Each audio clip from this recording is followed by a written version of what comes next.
And then you got into writing, and then look how fast it goes. Now I'll change this time scale to get into a little bit more.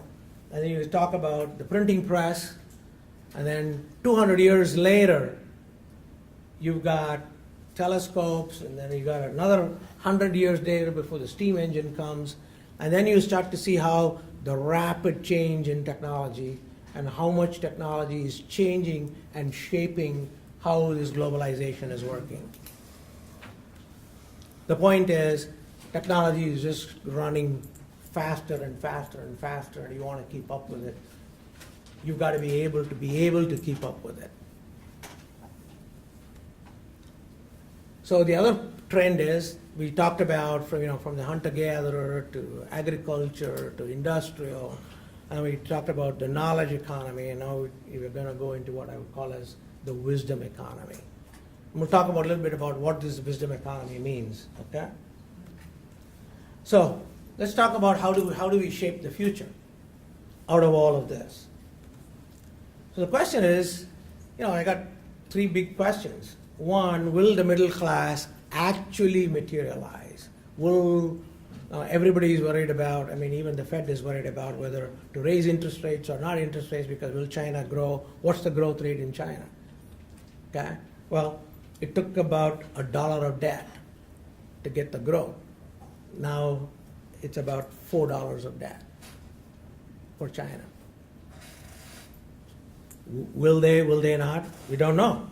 It looks like linear extensions. All those projections are linear extensions. That's just spreadsheet analysis. Just draw it out. Okay? India has got a new prime minister who's going around the world talking about Make in India. He's trying to attract foreign direct investment. He's trying to get the regulations down. He's trying to speed that machine of India.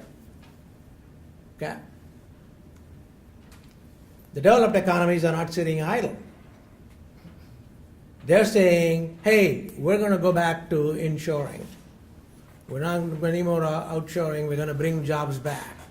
Everybody runs on the platform of wanting to bring jobs back. So the Ford plant that was in Mexico is moving back to Ohio, and depends on who you talk to, everybody wants to take credit for it. But so is it going to be a more competitive global economy, or is it going to be a more interdependent global economy? I think, Kevin was talking about one of the definitions is going to be a more interdependent global economy. But in all these places, what is traveling? Brands. Brands are traveling in this globalization process, which means high value added stuff is what is traveling. And brands are intangibles. They're not tangibles, they're intangibles. So let's talk about another intangible that is traveling around the world. Look at Google. Market cap of $493 billion.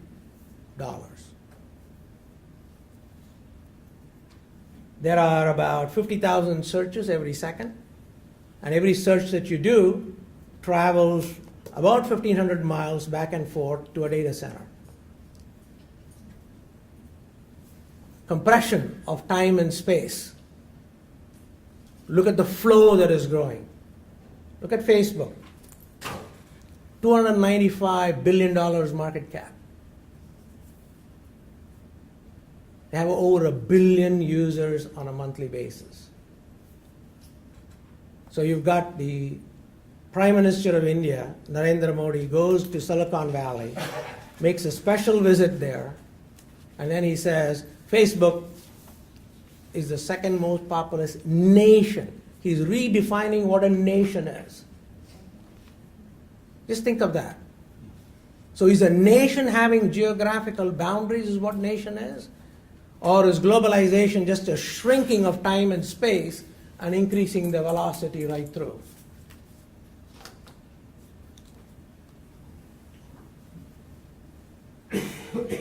The president of China, and when he comes here, he has a one-on-one visit with Mark Zuckerberg.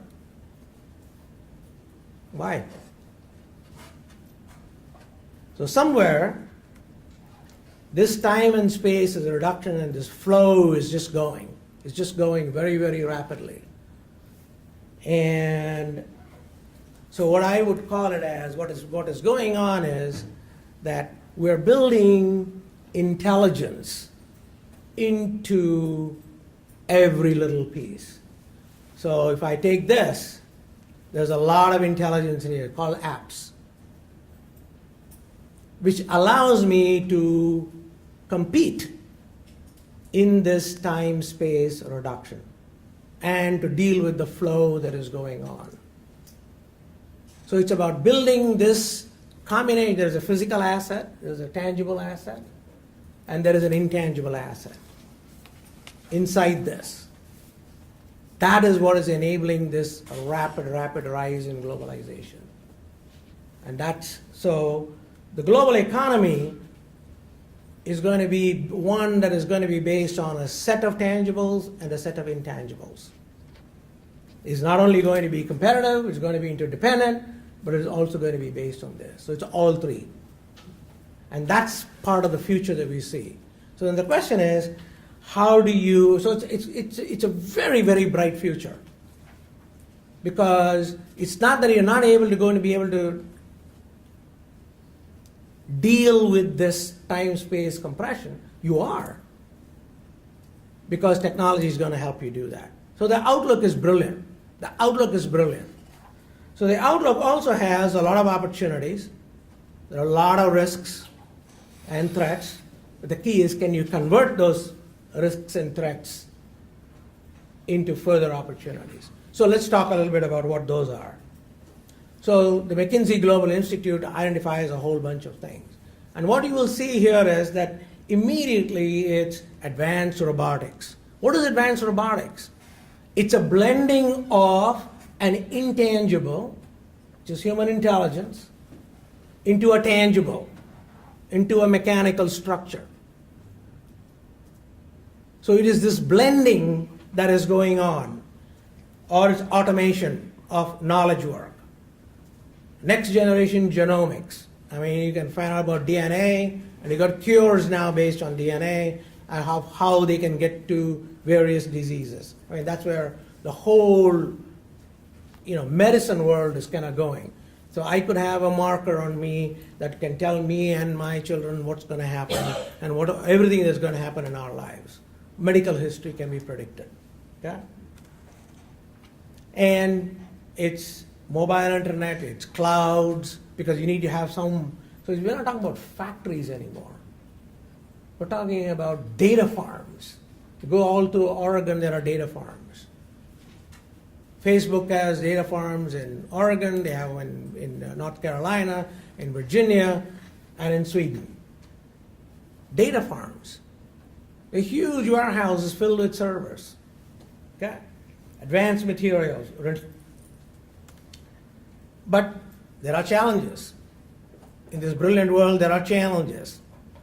There's about 1.5 million cyber attacks annually, or about 170 every hour. Credit card fraud is about 18 billion. Total cyber is estimated somewhere around $400 billion.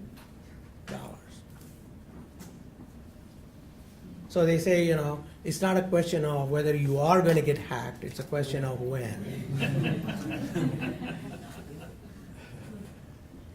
But what is interesting is, this is an international business, or it's a global business, 70%